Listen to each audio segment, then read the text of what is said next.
महामोहतम पुंज जासु वचन रविकर्णिकर।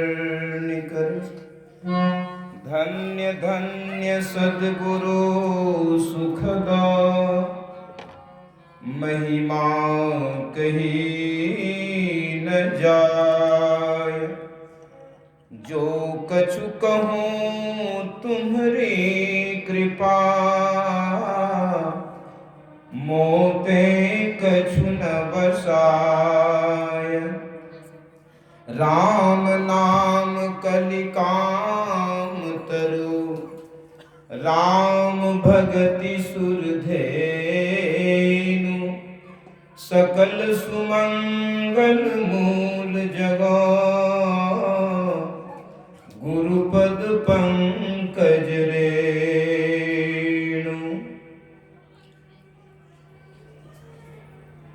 अव्यक्त रूप में सदा सर्वदा कण कण में व्यापक रूप से विराज्यमान इस अखिल विश्व ब्रह्मांड के नायक त्रय कालदर्शी अनंत श्री विभूषित परम आराध्य संत सद्गुरु महाराज जी के पावन श्री चरणों में अनंत अनंत बार श्रद्धा भक्ति नमन। इस विशेषा सत्संग के शुभ अवसर पर सत्संग में पधारे पूज्य गुरुजन मुद मंगलमय संत समाज मंचस्थ हमारे पूज्य निखिलानंद स्वामी जिनको हम नरेश बाबा के नाम से जानते हैं। पन्नू चक से पधारे समस्त हमारे पूज्य जन हमारे ब्रह्मदेव बाबू, प्रेमलाल बाबू, राम नारायण बाबू, हर नारायण बाबू, नंद किशोर बाबू, जितने भी हमारे बाबू रूप में आए हैं सबको मेरा नमन है। इस कुशहा ग्राम के सभी सत्संग प्रेमी महान भाव माता एवं बहनों, प्यारे बच्चों, आप सबों को मेरा हार्दिक नमन है। धन्य है यह कुशहा ग्राम की धरती। हमारे अरविंद बाबू के द्वारा ये सत्संग का आयोजन रखा गया है और प्रति वर्ष रखा जाता है। नाम से तो मैं अवगत नहीं हूँ, शायद क्या बच्चे के नाम पर जो होता है परवीन कुमार जी जी, श्री परवीन कुमार जी इनके सुपुत्र हुए, जिनके नाम पर ये सत्संग का आयोजन प्रति वर्ष रखा जाता है। कहा जाता है गिरजा संत समागम समन लाभ कछुआन। बिनु हरि कृपा न होई सो गावहीं वेद पुराण। भगवान शिव माता पार्वती जी से कह रहे हैं कि हे गिरजे, संतों के समागम के समान संसार में और कोई लाभ ही नहीं है। भगवान शिव एक बार अरण्य में जा रहे थे। चलते क्रम में बसहा से उतर करके धरती को नमन किए। माता पार्वती जी पूछ बैठी कि प्रभु, यहाँ आप प्रणाम करने का क्या अभिप्राय है? ना तो कोई इष्ट देव है, ना कोई आपके पूज्य हैं, आप किन्हें प्रणाम कर रहे हो सुनी धरती में, खाली धरती में? बोले देवी, यहाँ पर संत महापुरुष कभी प्राचीन काल में सत्संग किया था, सत्संग हुआ था, अतः यह धरती परम पवित्र है, इसे नमन करो। माता पार्वती भी नमन किए।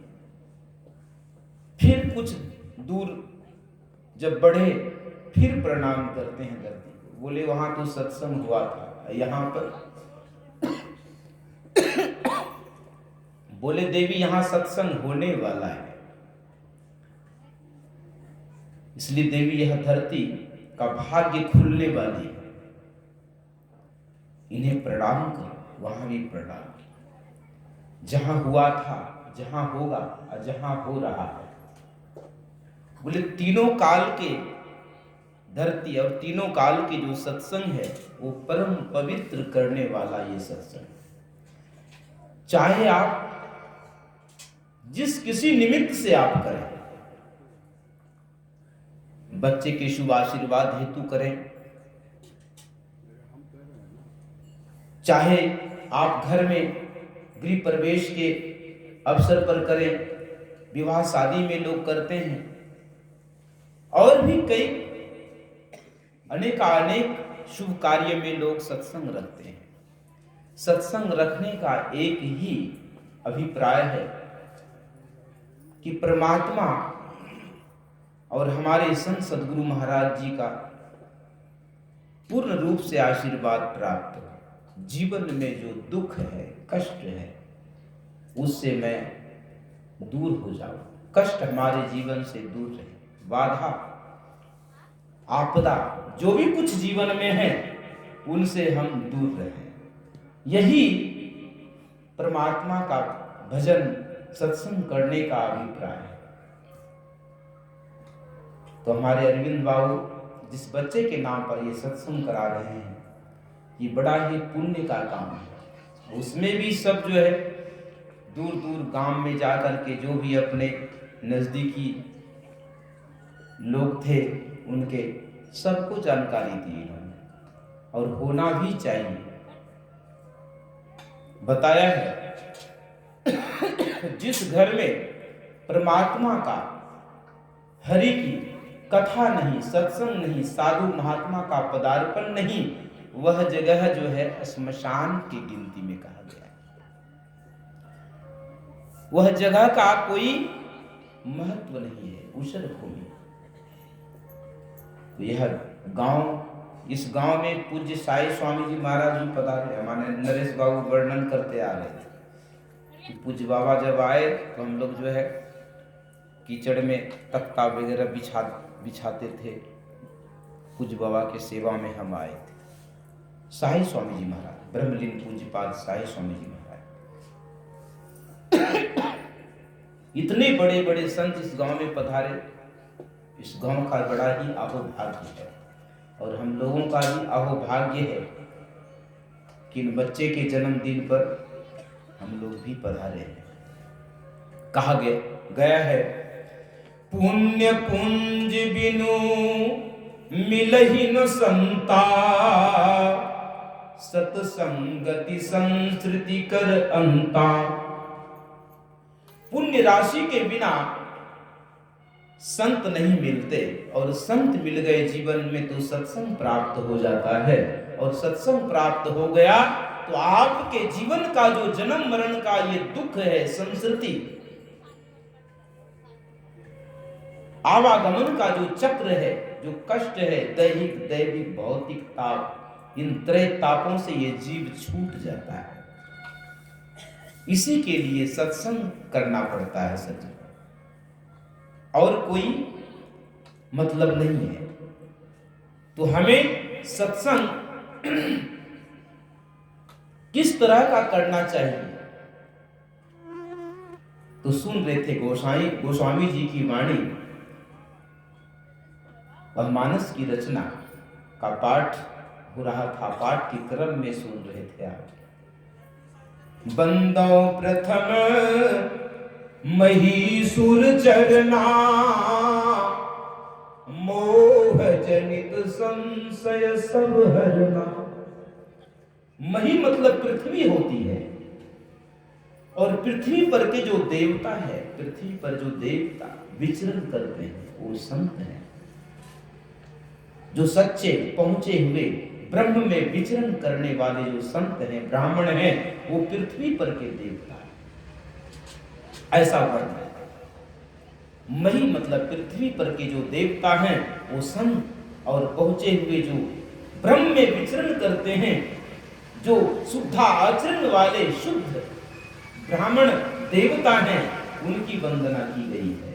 ब्राह्मण देवता से तात्पर्य है जो ब्रह्म का वर्णन करे, निर्गुण और सगुण ब्रह्म का।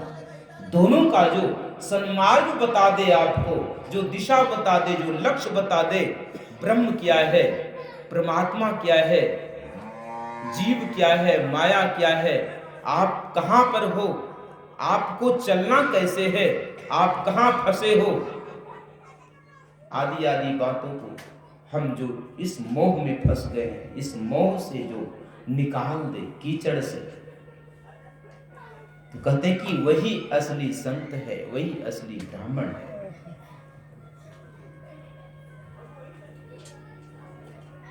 एक महाराज प्रसेनजीत का हाथी दलदली में फंस गया था, कीचड़ में। अब कितना भी लोग उसको निकाले, निकालते निकालते परेशान हो गया। निकालते निकालते बहुत सारे जो है जुक्ति लगाया, दिमाग लगाया, हाथी तो हाथी है, भारी भरकम शरीर है, वो कैसे निकाले। तो कोई संत आया, उन्होंने युक्ति बताई, बोले ऐसे नहीं निकलेगा। वो संत थे भगवान बुद्ध। बोले कि महाराज कैसे निकलेगा, ये हाथी जो है इसी कीचड़ में, दलदली में फंस के समाप्त हो जाएगा। उपाय क्या है? बोले उपाय एक ही है,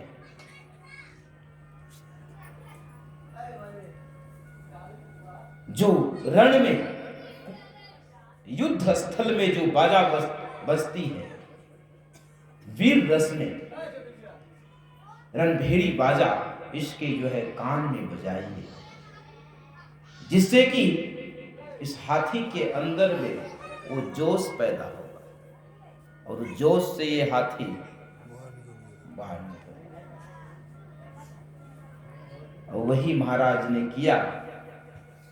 जो वीर रस का बाजा रणभेरी, वो बाजा जब बजाया हाथी के कान में, तो हाथी कीचड़ से बाहर निकल आया। बोले कि महाराज धन्य है। मतलब बहुत उपाय करके थक गए राजा, अब बुद्धि दिमाग काम नहीं करने लगा, तब जो है संत काम आते। संसार में भी हम इस विषय रूपी कीचड़ में, रूप रस गंध शब्द स्पर्श में फंस गए, जिसके कारण जितना भी जतन करते हैं उतना दलदली में जाते हैं। हम होशियारी तो करते हैं, होशियारी बहुत करते हैं कि मैं नहीं फंसूं, लेकिन फंसते जा रहे हैं। यही है। तो ये संत महात्मा का ये ज्ञान क्या है? यही रणभेरी बाजा है। ये ज्ञान, संतों का ज्ञान जब आपके अंदर में जाएगा, कहते हैं कि ये ज्ञान आपको जगाएगा, प्रेरणा आपके अंदर में जो है वो जोश पैदा करेगा, स्टीम पैदा करेगा। तो कहते हैं ये स्टीम पैदा करने का जो है ये संत महात्मा का ये जो सत्संग है, ज्ञान गंगा है। सत्संग में संत वचन रूपी सद्ज्ञान की गंगा बहती है। इसमें अवगाहन यदि न किया तो सतपथ का ज्ञान कहाँ होगा? कहते हैं कि इस ज्ञान गंगा में अवगाहन करना होगा, गोता लगाना होगा। संत सरोवर गंग जल ताहि पखारो अंग, सो देहिया निर्मल भई साधुन के सत्संग। बोले कौन कौन महाराज निर्मल हुए? बोले सूर कबीर मीरा तुलसी सहजोबाई जनाबाई, हमारे जो है तुलसी साहब, बाबा देवी साहब, और परम संत जो है हमारे संत सदगुरु महाराज, और जो भी इनके बताए युक्ति पर चल रहे हैं, सबका जो है कल्याण हो रहा है। बोले कि जो मार्ग श्रुति साधु दिखावे, तामग चले सबे सुख पावे। जो मार्ग महाननो या गताशो पंथा, जो जिस रास्ते से महापुरुष गए हैं, उस रास्ते से आप यदि चलते हो तो कभी धोखा नहीं खाओगे, कभी खाई में नहीं जाओगे। खाई में पशु पक्षी कृमि आदि गधा कुत्ता सूकर श्वान में नहीं जाओगे। ये मानव मनुष्य बनाने का जो है, बनने का ये असली पाठशाला है। इसको क्या कहते हैं? आध्यात्मिक पाठशाला। बाहरी पाठशाला में, भौतिक पाठशाला में तो व्यक्ति बिगड़ते जा रहा है, लेकिन ये आध्यात्मिक पाठशाला में कभी आप नहीं बिगड़ेंगे। ये मनुष्य बनने बनाने का जो है ये पाठशाला है। यदि आपको मानव बनना है तो आप सत्संग में इस पाठशाला में एडमिशन लीजिए, तो आप जरूर मानव बन जाए। और इससे जो बाहर जो भी चल रहे हैं का कोई गारंटी नहीं है। तो सज्जनों, अभी सुन रहे थे आप, बंदो प्रथम महीसुर चलना, मोह जनित संशय सब हरना। कहते हैं कि संशय वाले को जो है अनेकों जन्म लग जाता है, वो मुक्ति नहीं मिलती उसे। संशय मतलब भ्रम, जो भ्रम में पड़े हुए हैं, अज्ञान में पड़े हुए हैं। और अज्ञान होता कैसे है? कहते हैं कि अज्ञान का वासा अंधकार में। जब तक अंधकार मंडल में है तब तक अज्ञानता है। रजत सीप मही भास जिमि, जथा भानु करिवारी। यद्यपि मृषाति हूँ काल ते, भ्रम न सकऊ को उतारी। कहते कि जैसे अंधेरी रात्रि में हम जब चलते हैं तो आगे में देखते हैं कि बहुत बड़ा सर्प जो है जा रहा है। उस भय से हम पीछे घबरा के मुड़ते हैं। लगता अरे ये तो बड़ा विस्तर सर्प। मन में अचानक युक्ति आती है, अरे देखें थोड़ा रोशनी लेके। जैसे हम रोशनी जलाते हैं वैसे अरे ये तो रज्जू है। रज्जू मतलब रस्सी, ये तो रस्सी है, हमें भ्रम हो गया। उसी तरह से भ्रम पैदा होता है आप हम लोगों के अंदर में। यानी कि ये संसार में जो भी हम देखते हैं, कभी जो है बाहर के समूह रूप को मान करके यही ईश्वर है, यही परमात्मा है, यही भगवान है, हम फंस जाते हैं बाहर के माइक रूपों में, अनेक रूपों में। कहते हैं कि अनेक रूपों को समेट करके, सब जगह से मन को समेट करके, इंद्रियों को समेट करके एक नाम जप में लगाना होगा आपको, और एक रूप में समेट करके आपको लाना होगा। जैसे कि नदी में नाव लगी है और कभी उस नाव पर, कभी इस नाव पर, कभी उस नाव पर, तो बोले कि वो तो हेर फेर करने में उसका वक्त चला जाएगा, वो कभी नदी पार नहीं कर पाए। हमारे जीवन में भी कभी सत्संग करूं, कभी गुरु महाराज जी के तरफ, कभी देवी देवता में, अनेकों पूजा भक्ति में हम लग जाते हैं। बोले कि एक सही युक्ति तरीका जान करके सच्चे संत सदगुरु से और आप भक्ति भजन में लग जाइए तो आपका बेड़ा पार हो जाएगा। सुजन समाज सकल गुण खानी, करम प्रणाम सुप्रेम सुभानी। साधु चरित शुभ सरिस कपाशु, निरश विशद गुणमय फल जासु। साधु का चरित्र कपास की तरह भला है। कपास कहते हैं रुई को। पहले तो सर्दी गर्मी सह करके अपने रहा, उसके बाद धुनिया उसको धुला, धुनिया धुल करके फिर जो है धागा तैयार किया, उस धागा से वस्त्र का निर्माण किया, वस्त्र बिना, और उस वस्त्र को हम पहनते हैं। ये ठंडी गर्मी शीत उष्ण सब कुछ जो है ये वस्त्र बचाता है और हमें सुख पहुंचाता है। बोले यही काम है साधु का। साधु संतों का काम क्या है? ये जीव दुखी है, उसे सही सन्मार्ग बता करके, सही रास्ता पर ला करके, उसे दिशा निर्देशन करके लक्ष्य को बता दे और भक्ति भजन में वो मनुष्य लग जाए, उनका परम कल्याण। यही साधु का काम।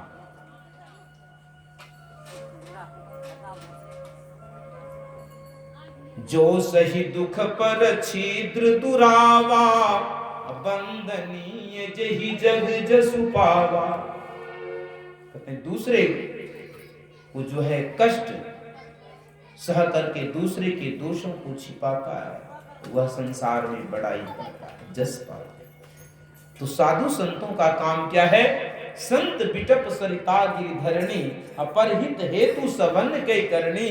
संत हृदय नवनीत समाना, कहा कविन पे कहे ही न जाना।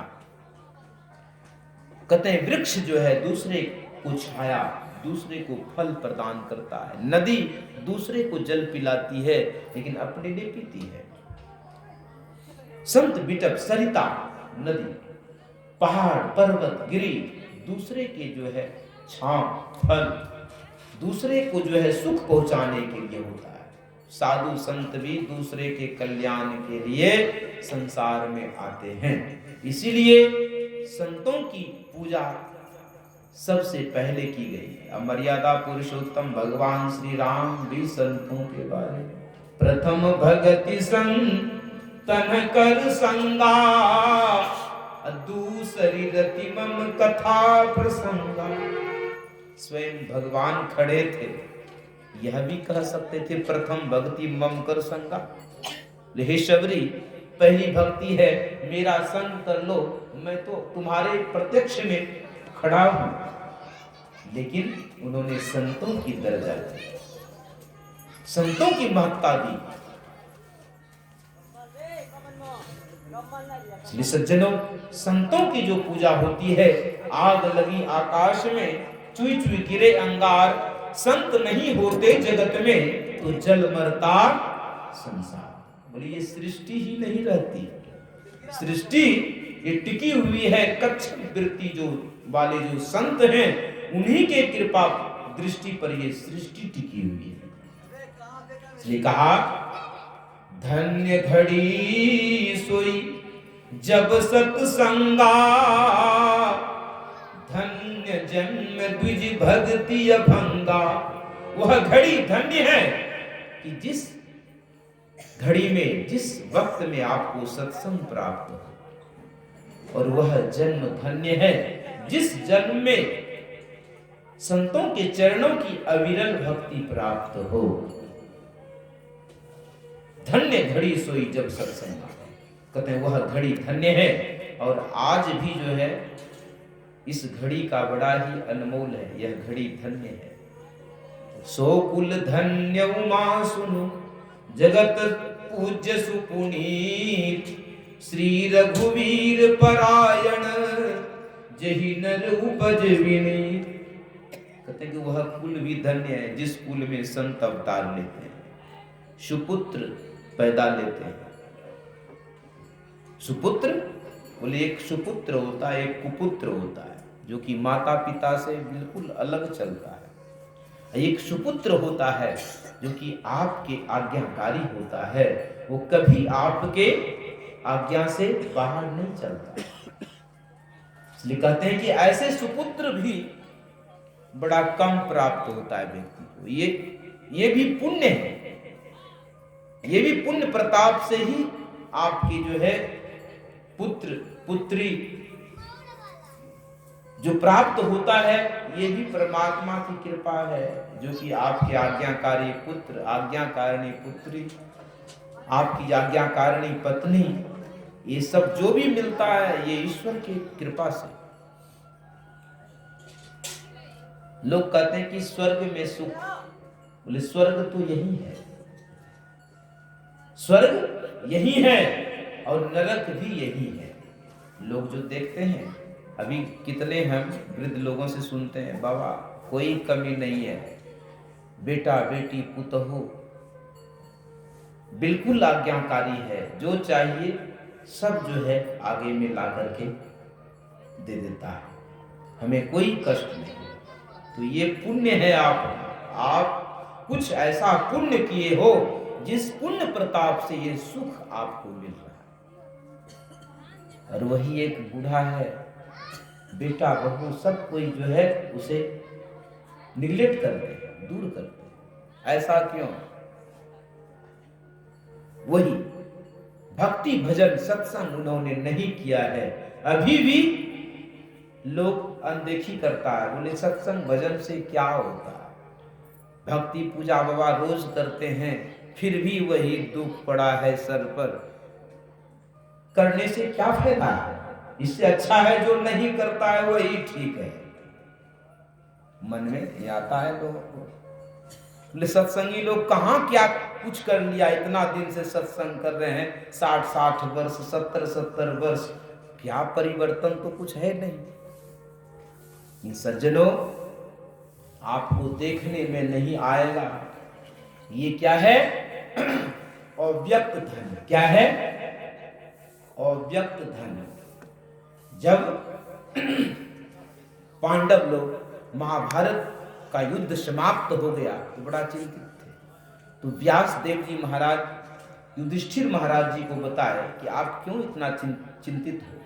बोले क्या करूं, हमारे सगे संबंधी लोग बहुत इस युद्ध में जो है चले गए, मैं पश्चाताप कर रहा हूं, ये पाप का प्रायश्चित कैसे होगा? बोले देखो, तुम एक अश्वमेध यज्ञ करो। बोले महाराज जो भी था उस युद्ध में मेरा धन सब खर्च हो गया, अब तो कुछ है नहीं, कैसे करूं? उसमें बहुत धन की आवश्यकता है। बोले कि देखो, आप जो है एक पर्वत था और मरुत्यागा राजा ने यज्ञ किया था और इतने ब्राह्मण संतों को धन दान किया वो ले जा नहीं पाए, इतने याचकों को दान दिया धन कि ढो नहीं पाए, आधा से अधिक धन वहीं रह गया, सोना चांदी हीरा मोती। बोले वो धन पड़ा हुआ है, तुम जाके उसे उखाड़ लो। व्यासदेव जी के कहने पर जाकर के वो धन प्राप्त कर लिया। और महाराज युधिष्ठिर ने यज्ञ किया। यज्ञ के बारे में आप जानते ही हैं। तो भगवान श्री कृष्ण ने कहा था 88,000 ऋषि मुनि वहां पधारे और उसमें भगवान कृष्ण का उद्घोष था कि जब तुम्हारा यज्ञ संपन्न होगा तो घंटा बजेगा। 88,000 ऋषि मुनि ने भोजन कर लिया लेकिन घंटा नहीं बजा। बोले महाराज ये तो बड़ा चिंता की बात है, मेरा यज्ञ तो सफल हुआ नहीं। बोले कि तुम्हारे यज्ञ में संत जो है भोजन नहीं किया। बोले वो संत मिलेंगे कहां? बोले काशी में सुदर्शन नाम करके जो संत, उसे सोपच भी बोलते हैं, तो आप जाइए और उन्हें सादर जो है आमंत्रित करके ले आइए। महाराज युधिष्ठिर का आदेश हुआ, भीम को भेजा गया।